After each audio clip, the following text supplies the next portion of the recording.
John, I know you didn't go real long today, and you probably always want to go longer, and at some point you will be going long. I like when you step down like that, by the way. It makes me feel taller. But 1 year from when you went under the knife, and here you are back out on the mound, 2 scoreless innings. What was going through your mind coming into this game? Well, going into it, I knew that today was the 1 year, and I just wanted to be out there and do as much as I can to my potential and just go out there and throw strikes, which looks like it helped out a lot. Yeah, did a pretty good job of that.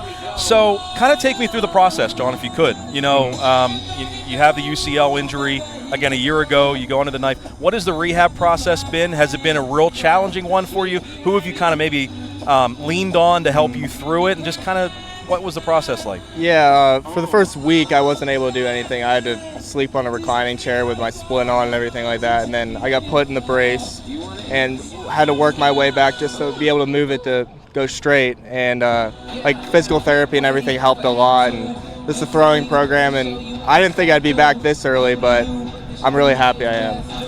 Yeah, I mean, and I'm sure the entire team is very happy. So when you came back, you got a chance to pitch, obviously start today, but you've had a chance to throw, obviously, you know, in the spring. What's the plan right now for you, do you think, in terms of extending, and where would you kind of like, is there a benchmark when conference play starts you'd like to be this far, or do you have a plan, or is he just seeing how it kind of goes? Well, I knew today going in it was only going to be 2 innings because they were planning on throwing me Wednesday as well, and they said that I'll be going like 5 innings, 6 innings there as much as I can. Okay. So I'm excited about that. And once we get into conference play, I should be back 100%, like no holdbacks or anything like that. What was working for you well today in your 2 innings? Definitely the fastball today. First inning, I didn't throw anything but fastball. And then working off speed in the second inning helped a lot to command that fastball and blow hitters away. John, you guys have a lot of talent, a lot of depth on the mound, whether it be starters or relievers.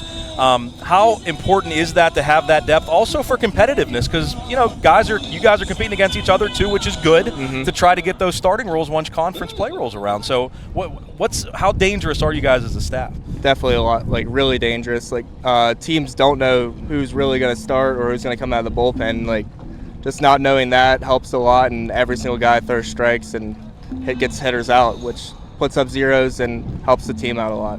Tim Cronin did an amazing job here at Seton Hill. Say hi to Tim. But Clay Martin takes over for him. What's the transition been like with Clay? Not really anything different. He kind of adapted what Tim had, and just going through it, he knows what he's talking about, and definitely, like, he's a good pitch caller, in my opinion. He hasn't helped out. Like, he's helped out a lot with that, and hasn't really had any setbacks going into this. So it's kind of like we didn't really lose Tim, but with Clay here, it's definitely helped out a lot too. What's your plans the rest of the day? Probably head sit back. By the pool a little bit, sit by the pool. I guess we'll see like what the rest of the day takes us. So got down early. See what happens. Yeah, nobody minds a 10-run goal when you're on the good side of it, right? Yes. Johnny, thank you so much, man. Thank you. Appreciate it. Great to see you back out there. Thank you. All right.